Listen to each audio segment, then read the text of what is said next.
Welcome to Canada's most irreverent talk show. This is the Andrew Lawton Show, brought to you by True North. Coming up, Canada's disastrous and costly PCR testing requirement, Erin O'Toole's cracking the whip on Conservative caucus members, and is climate change the new public health crisis? The Andrew Lawton Show starts right now.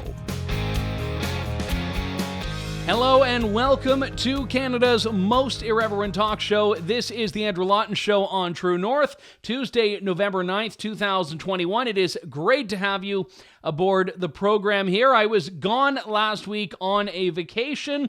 I'm glad to be back, although I very narrowly wasn't back. And this actually is a personal anecdote, but also one that ties in very well with a timely story I wanted to get into, and that is Canada's punitive, distressing, and costly PCR test requirement for people to enter the country, including Canadians who have been traveling abroad, something that, believe it or not, is legal, and want to come back home for reasons that become less and less clear with each passing day.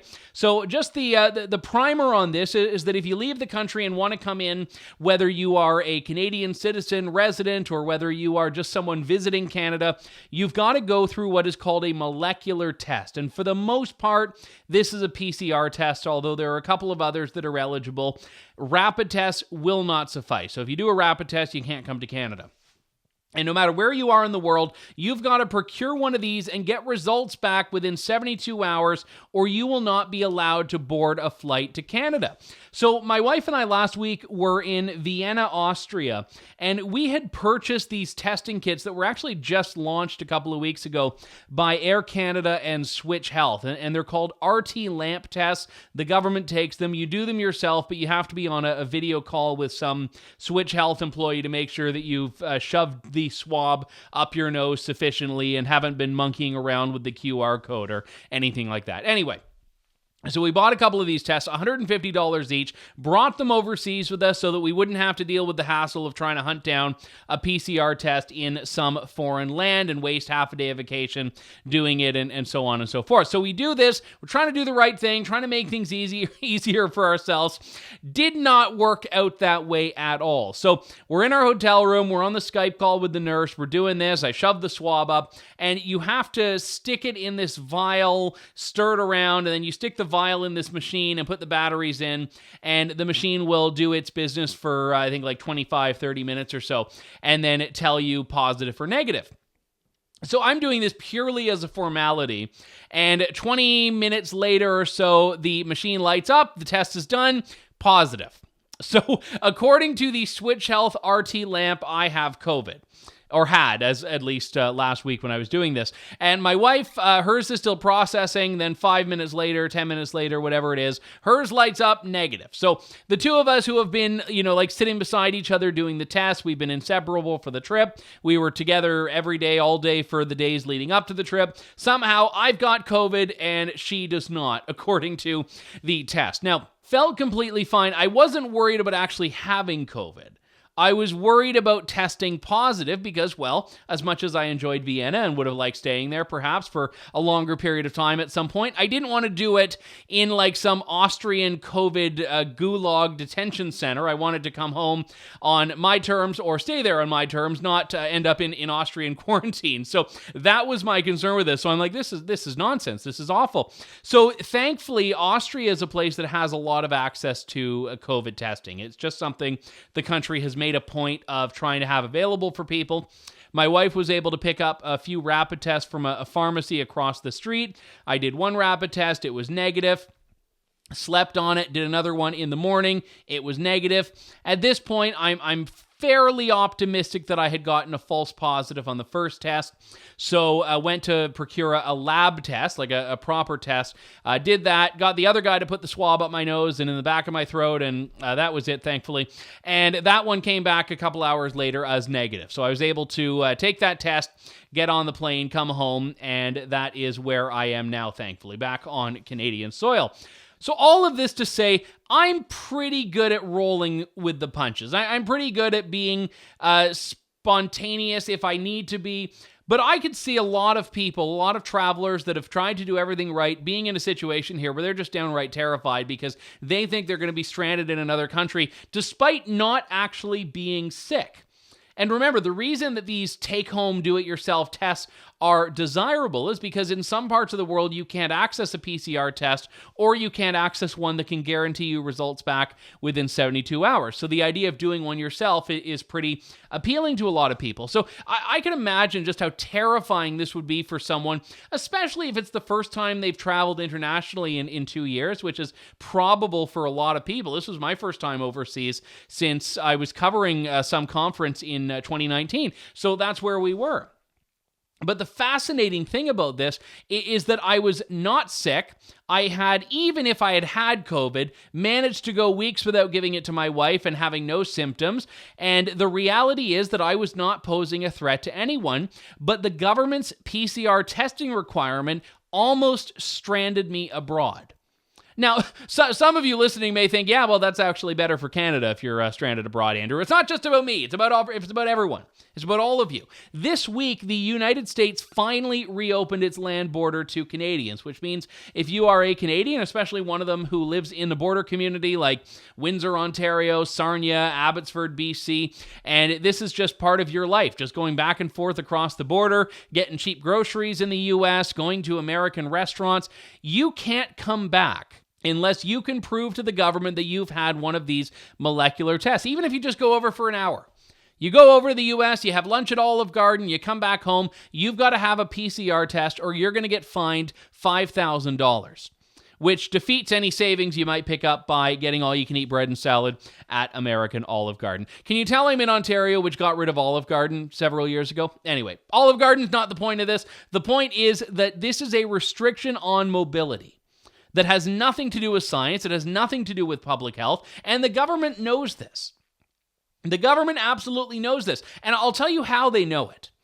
Because the whole point of the test is that it has to be done less than 72 hours before your return if you are arriving by land, or when you board the flight if you're coming in by air. Less than 72 hours.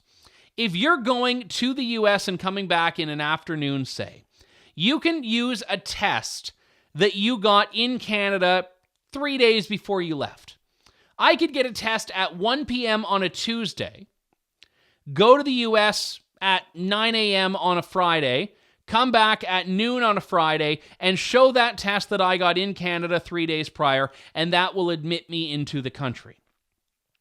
Now, if I do this, even if I magically picked up COVID in the United States on that Friday and the couple of hours there, this test is not detecting it. So the testing has nothing to do with the actual travel risks. The original testing requirement was to make sure that if you were coming from Wuhan and you had been in Wuhan for 6 weeks, you weren't bringing in some new strain. What are we up to? The Kappa Alpha Theta variant or whatever. So that was the point of it. It wasn't meant to be if you're going away for just a couple of days, for a couple of hours, that this test would pick it up magically and be the deal breaker in you getting home. That was never meant to be the point of it. So even if you accept at face value that these tests are effective, that these tests work, they aren't working for the stated purpose. But as my case demonstrates, these tests are not, as numerous people have been warning for 2 years now, as much of a silver bullet in detection as so many of their proponents like to be. I got a false positive. I think it's highly unlikely it could have been a genuine positive because of how soon after I got the negatives and the subsequent negative and the subsequent negative after that. So it was a false positive. False positives are a genuine risk. Even the instruction manuals that come with these tests show that false positives are a risk. They say they're rare, of course. But this is a very high-stakes game for Canadians who want to travel abroad when it is not producing any public health benefit.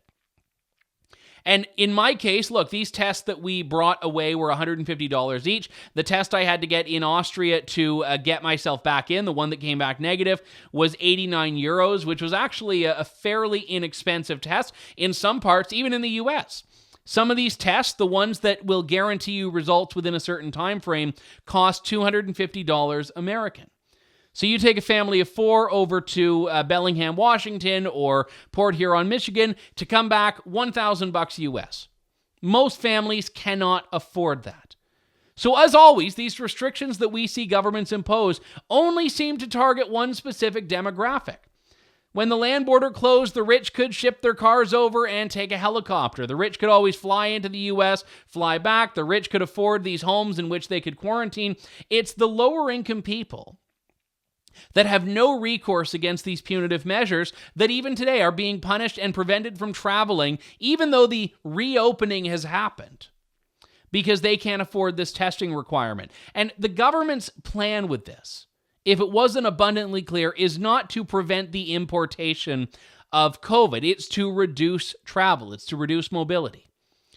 They want to make it so costly and so cumbersome to travel that most people can't do it or think it's not worth the hassle and will decide not to. But the government can claim, oh, you have a right to. Sure, you're allowed to. But they've taken it away. It really isn't a legitimate choice, in the same way that a vaccine mandate to travel by air is not a legitimate choice because you're being forced to if you want to partake in the certain benefits, or what are supposed to be benefits, of living in a free society. Now, I'm not alone in this, by the way. Most people are saying this testing requirement does not need to exist. Leaders in American border communities have been saying for quite some time, American business owners have been saying for quite some time, they think this testing requirement is very punitive. It does not help public health. And more importantly, it hurts these border communities that have been longing for the reopening that is supposed to be taking place this week. But even the public health experts, on whom the government says it relies to make determinations about public policy, are saying this is absolutely not required.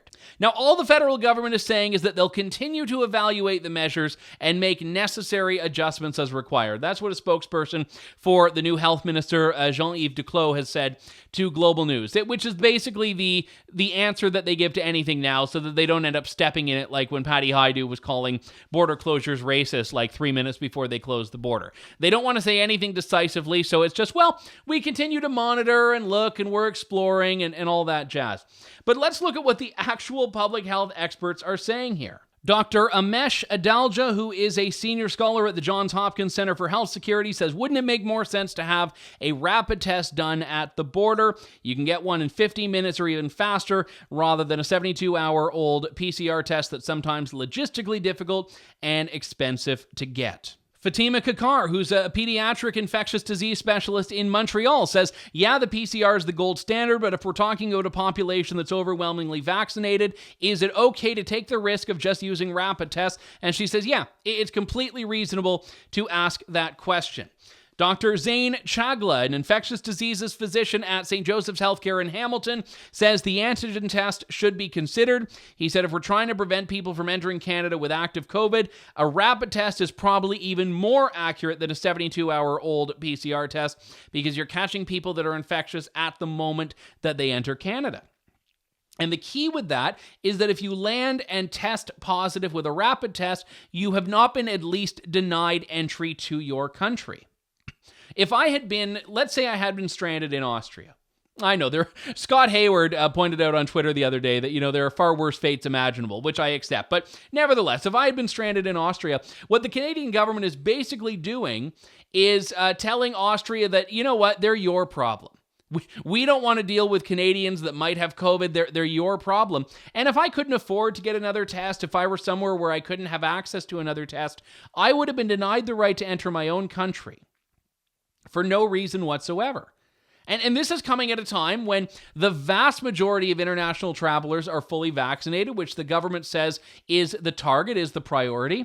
It's coming, well, if you want to board a plane in Canada, you have to be vaccinated. You have to be fully vaccinated if you want to fly somewhere in Canada. So within the next few weeks, the only people traveling will effectively be fully vaccinated individuals. People that have done what the government said was essential to reopening. People who have done their part. They did what the government asked them to do to flatten the curve, to stop the spread, to plank the curve, to get to COVID zero, whatever the platitudes are that are forming our goal. People who have done that. And now the government is saying, well, you know what? You're not that safe after all. You're not actually as safe as we told you you would be if you were vaccinated. So what we're living in right now is a reopening that isn't a reopening at all. A reopening that comes with all of these terms and conditions that effectively hamper your ability as a Canadian to partake in what is supposed to be this momentous occasion, the triumphant vanquishing of COVID, the border reopening, international travel restrictions being dropped, and so on. And now you are still forced to pay the price because the Canadian government does not know what it's doing. We've got to take a quick break. When we come back, more of The Andrew Lawton Show here on True North. Stay tuned. You're tuned in to The Andrew Lawton Show. Welcome back to The Andrew Lawton Show here on True North. Earlier, I spoke about the perils of a false positive COVID test. Well, let's talk about another thing you can test positive for in 2021, climate change. Yes, I don't know what the treatment is. You show up in the ER, the doctor sees you look apparently fine and wonders what's wrong with you, says to the EMT, come on, man, what are you bringing this person into the operating room for? Well, they're suffering, doctor, from a bad case of climate change. Yeah, I don't know what the remedy is. Do you call for a blood transfusion? Do you call for a couple of cc's of something? Or do you just, put on a nice air conditioner and say that's going to sufficiently bring you down to temperature to get rid of the scourge that is bodily climate change? But this is happening. This is happening. The Times columnist says a British Columbia doctor in the emergency room has diagnosed a patient as suffering from climate change. Yes, Dr. Kyle Merritt had a woman in her 70s come into his emergency room at the Kootenay Lake Hospital and decided to diagnose her with climate change. She has diabetes, she has some heart failure, she lives in a trailer with no air conditioning, and all of her health problems have been worsened. She's struggling to stay hydrated, the doctor says, and now you're trying to figure out what to do, and diagnosing her with climate change is apparently the answer to that. Now, this is just one extreme example, and just like COVID, they don't want you to look at all the underlying conditions. They just want you to look at the category in which they've decided to place the person for whatever political purposes. But this is apparently a thing. In the United States, 70% of Americans are experiencing climate change, anxiety, and depression, according to one survey. So 70%. So that means that more than 2 out of 3 people in the United States are dealing with anxiety and depression, not because of all the school assignments they have or because of being bogged down by credit card debt or family stress. No, it's climate change. That's what's happening. Now, I get distressed about the changing climate too as we head into the cold weather season. I don't know if that's what's driving the climate change anxiety for all of the people who were surveyed here. But this is what we're being told now. And you can tell that they're kind of laying the groundwork for claiming that global warming, that climate change, is a public health emergency. And I remember a couple of months ago, there was this news story during the election about Conservative MP Cheryl Gallant. She said that there are going to be people pushing for a climate change lockdown in the same way as the COVID lockdown. And she was jumped on by the media. Erin O'Toole had forced her to apologize. But it's kind of what we're seeing now. When they start to use terms like emergency and public health crisis and diagnosing people with climate change, then it all of a sudden is going to justify the same measures that over the last 2 years governments have said are justified because of bona fide public health concerns such as COVID. And I mean, after all, that is a perfectly logical conclusion. Remember earlier on in the pandemic, all of the global warming alarmists were just so giddy that there were no cars on the road, that COVID was the greatest thing to happen to the fight against climate change. And now you look in Glasgow, 30,000 people from around the world have flown on their private jets to the Scottish city to tell us all that we should fly less and forgo eating meat. Well, they gorge on luxury dinners and then, of course, go back to their private jet because they've got to get home after all. And it's not like they can fly commercial or even do the Greta Thunberg thing of taking a sailboat. At least she practices what she preaches. No, they're now making this about health. And by making it about health, all of the things that we have done that have surrendered our civil liberties, surrendered our autonomy, all in the name of health, are going to be justified for the next greatest public health emergency, which is that of climate change. And I mean, a lot of these stories you look at and they seem absurd and hilarious. You can laugh and joke about them. Oh my goodness, a doctor diagnosing a woman with climate change. Well, what a novel concept. But be very aware of how these all intersect with each other and form what is a broader fight here that is taking place right now. And when all the world leaders come out of Glasgow in just a couple of days and say, well, listen, this is what we've done. We've come up with an agreement. It is going to come at a cost. And they're going to say it's not. We already see this. The World Economic Forum, which is the group that hosts the big Davos summit every now and then, talking about your private jets right there, has said that global carbon pricing, so this is what they want. It's not enough for Canada to have a carbon tax, for the UK to have a carbon tax. We need a global price on carbon. They say it can reduce emissions and pay for itself. Now, one thing that I was taught by my parents when I was younger was to never trust anyone who wants you to buy something that will apparently pay for itself. I remember there was a great scene in I Love Lucy where I Love Lucy wanted to buy a walk-in freezer that would pay for itself, and Ricky Ricardo said to Lucy, well, great, why don't you just tell it to come on over after it's finished paying for itself? That's kind of my view on the climate change fight here as well. If you're telling us that a carbon tax is going to pay for itself, then why are all of the people that are going to be paying for it saying we don't want it and we can't afford it? They admit here that there's going to be a hit to GDP, but they say it's just going to be a little nominal, less than 1% hit to GDP, but that actually the world economy is shrinking by 18% with global temperatures on the rise. But when you start talking about the fact that it's no big deal, that the economy's not actually going to be taking a hit, you have to look at why that is. They're writing off entire sectors and entire industries like shipping, like forestry, like mining, like oil and gas. And they're creating a transfer of wealth. A transfer of wealth from industrious countries to countries like China who don't care. Industrious developed countries, I should say, that are all for the virtue signaling and the platitudes. It takes the wealth from them and moves it to places like China that, as we've talked about on the show, do not care. A country that is single-handedly responsible for, 28% of global emissions, is not concerned about doing the Catherine McKenna thing and riding her bicycle from one photo op to the other and going around just as a volunteer because she's so gung-ho at COP26. No, Xi Jinping didn't even show up to COP26.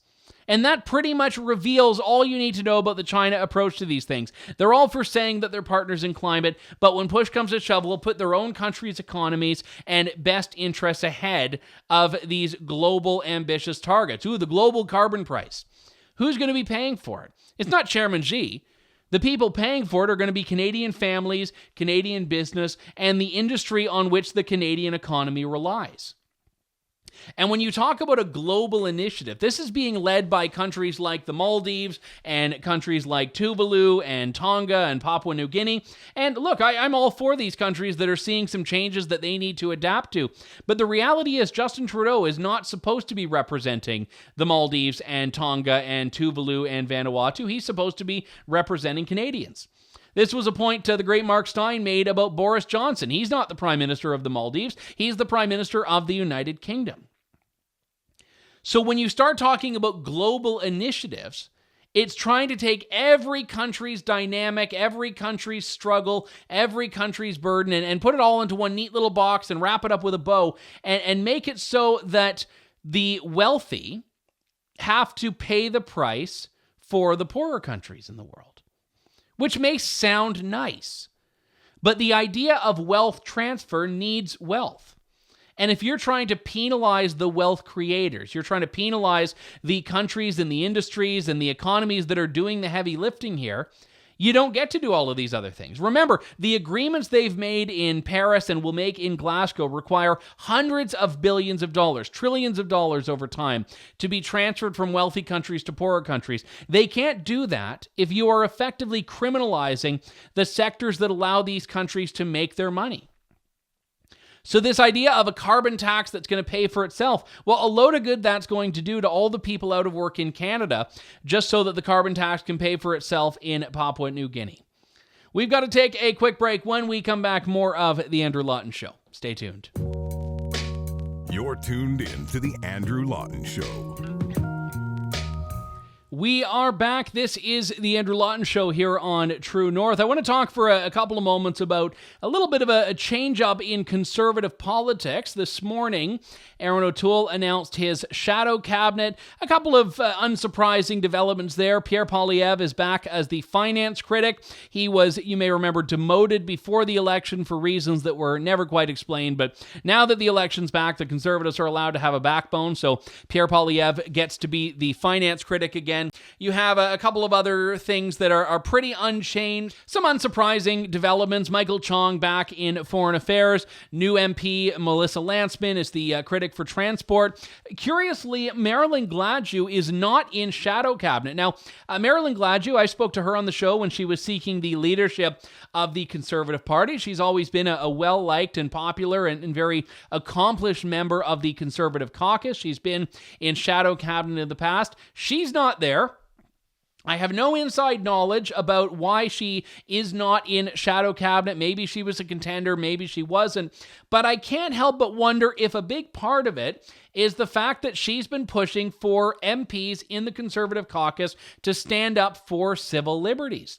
She's the founder of the Civil Liberties Caucus, a group of MPs, a list of which we've not seen, who have gotten together to say that members of Parliament need to be standing up for their constituents who are very concerned about vaccine mandates, who are very concerned about these policies that are being pushed by all levels of government that try to segregate society and are very much costing people their jobs and their livelihoods. There have been a few MPs after the election, not the least of which is Marilyn Gladue, also Leslyn Lewis, Dean Allison, Conservative MPs that have spoken out against, in some cases, the unanimity of the public health narrative that you're not allowed to question. Leslyn Lewis has spoken about vaccinating children and whether that's the best approach. Dean Allison has spoken about a diversity in the medical community that's not being reflected in a lot of the public health guidance we're getting from the federal government. None of these should be contentious or controversial points, but the media was, of course, asking Erin O'Toole about them, and what does he do? He says, oh, yeah, they're all wrong and they should shut up. Just take a watch. As I've said, there's a big difference between advocating for your constituents who may need reasonable accommodation and creating confusion about public health measures.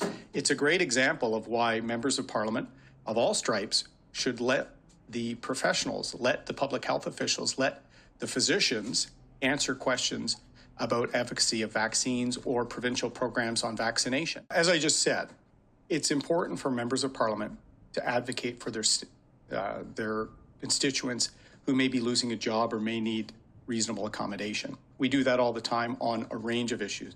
But it's very different to cause confusion with respect to the health and well-being of Canadians. Ms. Gladue's interview did that yesterday, and it's not appropriate at a time we should be answering questions about vaccine hesitancy, not creating new questions. Now, this is, by the way, coming from the same Erin O'Toole who has previously, at a couple of points, spoken about the importance of choice in vaccination, saying it is a personal choice for people. But now he's saying his caucus members, who, by the way, he said also previously he supports conscience rights for, now, well, you know what, they don't actually get to speak their minds on this. And now it's not appropriate for them to stand up for civil liberties. It's not appropriate for them to talk about some of the experts who are speaking out, whose voices are being silenced. That's all not appropriate. You only get to say what the leader's office says you get to say. That's the way the Conservative Party is ready to kick off this session of Parliament. And if you want to see how dangerous this process can be, just take a look at what's happening to Bert Chen. Now, Bert Chen is the National Council member who spoke out very quick after the election against Erin O'Toole's leadership and started that petition that we covered here on the Andrew Lawton Show. Well, Bert Chen was suspended from National Council, and just look at what's happening to him now. He could be ordered to turn over emails and phone records. Emails and phone records. Bert Chen has been asked to turn over any records connected to his push to oust O'Toole. But why? Like, for what reason? Under what authority? Now, his lawyer, Scott Hamilton, has said that this is an unprecedented campaign to thwart dissenting views and oust those party members who disagree with the leadership of the party. His 60-day suspension will come up at some point, I think, in the next month or so.